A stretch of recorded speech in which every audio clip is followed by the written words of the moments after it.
예수를 잡아 끌고 대제사장의 집으로 들어갈새 베드로가 멀찍이 따라가니라.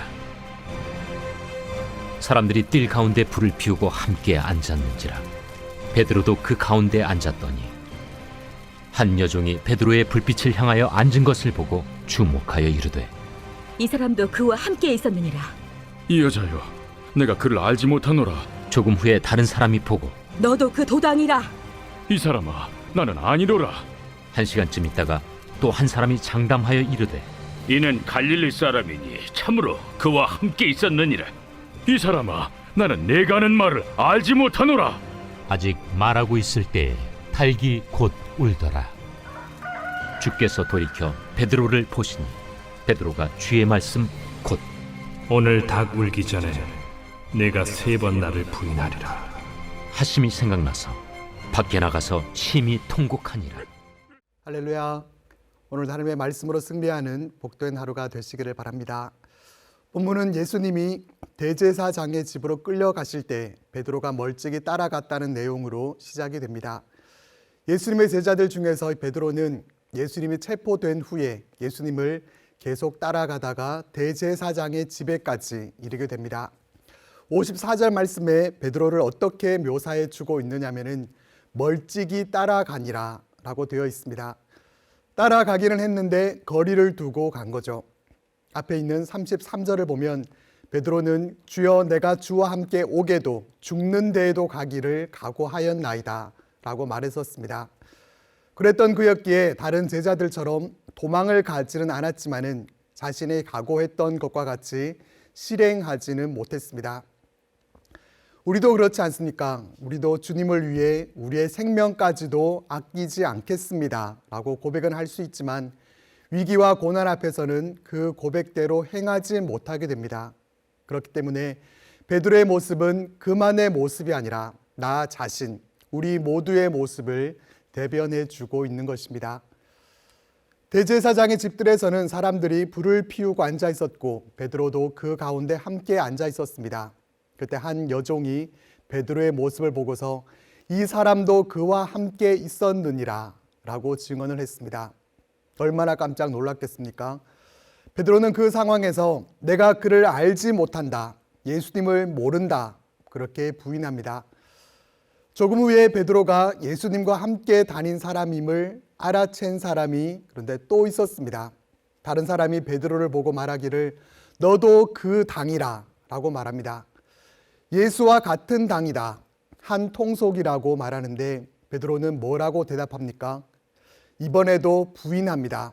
이 사람아 나는 아니로라. 그렇게 위기가 잘 넘어간 것 같았는데 59절 말씀에 보면 1시간쯤 있다가 또 한 사람이 말을 하게 됩니다. 베드로를 알아보고 증거한 사람이 2명 있었고 2번을 부인한 후에도 베드로는 자리를 피해야 되겠다 그렇게 하지 않고 1시간 정도의 시간이 지나도록 자리를 지키고 있었던 것입니다. 첫 번째 부인하고 두 번째 부인한 직후에 슬그머니 자리를 피했을 법도 한데 그렇게 하지 않았습니다. 그런데 1시간쯤 후에 또 한 사람이 얘기를 하게 되는데 요한복음에서는 이 세 번째 사람은 베드로가 귀를 잘랐던 말고의 친척이라고 기록하고 있습니다. 이는 갈릴리 사람이니 참으로 그와 함께 있었느니라 라고 장담합니다. 베드로의 말투가 갈릴리 사투리를 쓰고 있는 걸 보면 갈릴리 사람이 확실하다는 것입니다. 막연한 추측 정도가 아니라 분명히 확실히 참으로 예수와 함께 있었던 자라고 장담을 합니다. 3명이나 같은 말을 하니까 베드로의 정체가 이제 확실히 드러나는 순간이었습니다. 그러니 베드로도 가장 강하게 부인을 했을 것입니다. 마태복음에서는 베드로가 저주하며 맹세까지 했다고 말씀합니다. 이 사람아 나는 내가 하는 말을 알지 못하노라. 그런데 베드로의 말이 채 끝나기 전에 닭이 웁니다. 33절에서 베드로가 내가 주와 함께 오게도 죽는데도 가기를 각오했다고 힘주어 말했을 때 주님은 34절에서 베드로야 내가 내게 말하노니 오늘 닭 울기 전에 내가 3번 나를 모른다고 부인하리라 라고 말씀하셨습니다. 베드로는 그때만 해도 절대로 그럴 일은 없을 거라고 자신했을 것입니다. 사람을 뭘로 보고 예수님이 나를 도대체 어떻게 보고 그런 말씀을 하시는지 사람을 잘못 보셨고 섭섭하다고 생각했을 것입니다. 그러나 그것이 현실이 되고 말았습니다. 닭이 울기 전에 정말 예수님을 3번이나 부인한 것입니다. 베드로가 이렇게 예수님을 부인하고 난 후에 61절 말씀을 보면은 주께서 돌이켜 베드로를 보시니 라고 말씀해 줍니다. 누가만이 특별하게 기록하고 있는 부분입니다.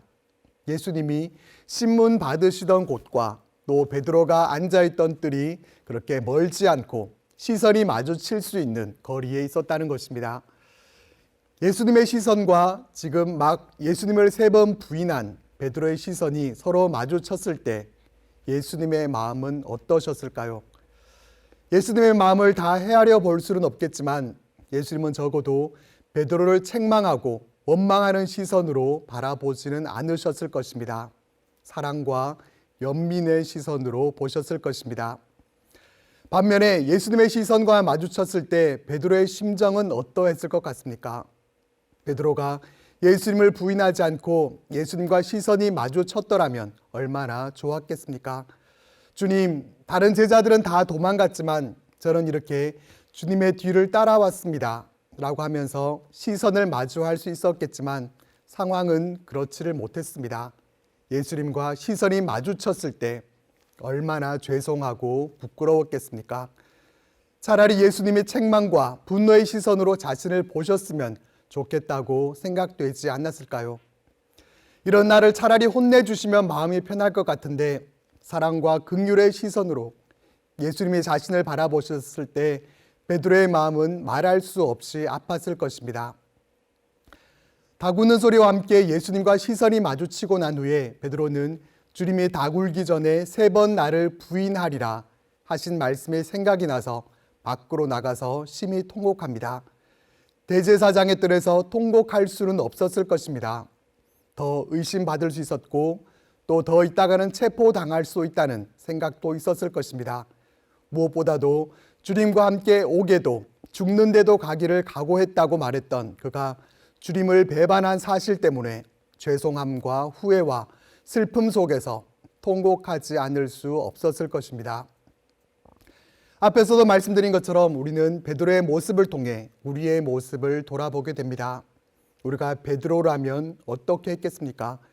우리가 그곳에 있었다면 우리는 과연 주님을 부인하지 않았을까요? 베드로는 주님을 따라갈 때 멀찍이 따라갔던 모습을 볼 수 있었습니다. 우리는 어떻습니까? 우리와 주님과의 거리는 어느 정도입니까? 우리는 주님을 가까이에서 따라가고 있습니까? 내 삶에 고난이 있고 어려움이 찾아올 때는 오히려 주님을 가까이에서 따라가려고 하지만 주님이 안 계셔도 아무런 어려움이 없고 세상에서의 삶이 즐거울 때는 어떻습니까? 세상과는 가까운 거리를 유지하지만 주님과는 멀찍이 거리를 유지하고 있는 것이 우리의 모습은 아닌지 모르겠습니다. 나와 예수님과의 거리는 지금 어떠한지를 돌아보면서 이 사순절 기간에 주님께로 더 가까이 나아가서 주님과 더 가까운 거리에서 주님을 따라가는 우리의 삶이 되기를 바랍니다. 그리고 그토록 자신했던 베드로가 예수님과 함께 갈 수 있었던 곳은 예수님이 신문 받으시던 장소까지였습니다. 이 모습을 보면서 우리 자신에게 물어보게 됩니다. 우리는 주님과 함께 어디까지 갈 수 있습니까? 예수 나를 오라 하네 찬송가 324장의 가사를 보면 겟세마네 동산까지 주와 함께 가려 하네 심판하실 자리까지 주와 함께 가려 하네 어디든지 주를 따라 주와 같이 가려네 라는 가사를 볼 수 있습니다. 우리는 주님이 어디를 가시든지 주님을 따라 어디까지 갈 수 있습니까? 우리는 연약해서 아무리 굳게 결심해도 주님을 부인하는 자리에까지도 이를 수 있습니다.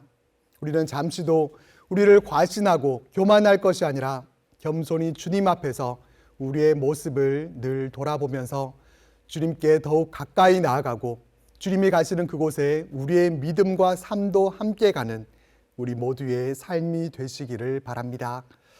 기도드리겠습니다. 우리를 아시고 우리를 사랑의 눈으로 바라보시는 주님, 주님과 우리와의 거리가 얼마나 되는지 말씀을 통해 돌아봅니다. 멀찍이 따라갔던 모습이 우리의 모습이 아닌지 돌아보니 우리가 십자가 아래로 더욱 가까이 나아가도록 우리를 인도하여 주옵소서. 우리가 주님과 멀어질 때마다 우리를 사랑의 시선으로 바라보고 계시는 주님의 시선을 느끼게 하시고 주님의 사랑 안에 거하게 하여 주옵소서. 언제나 겸손히 말씀 앞에 우리의 모습을 돌아보게 하시고 잠시라도 교만하지 않도록 우리의 마음을 지켜 주옵소서. 주님 가시는 곳이 어디든지 믿음으로 주님의 뒤를 따르게 하시고 주님과 함께 동행하는 참된 제자로 살아가게 하여 주옵소서. 존귀하신 예수님의 이름으로 기도하옵나이다. 아멘.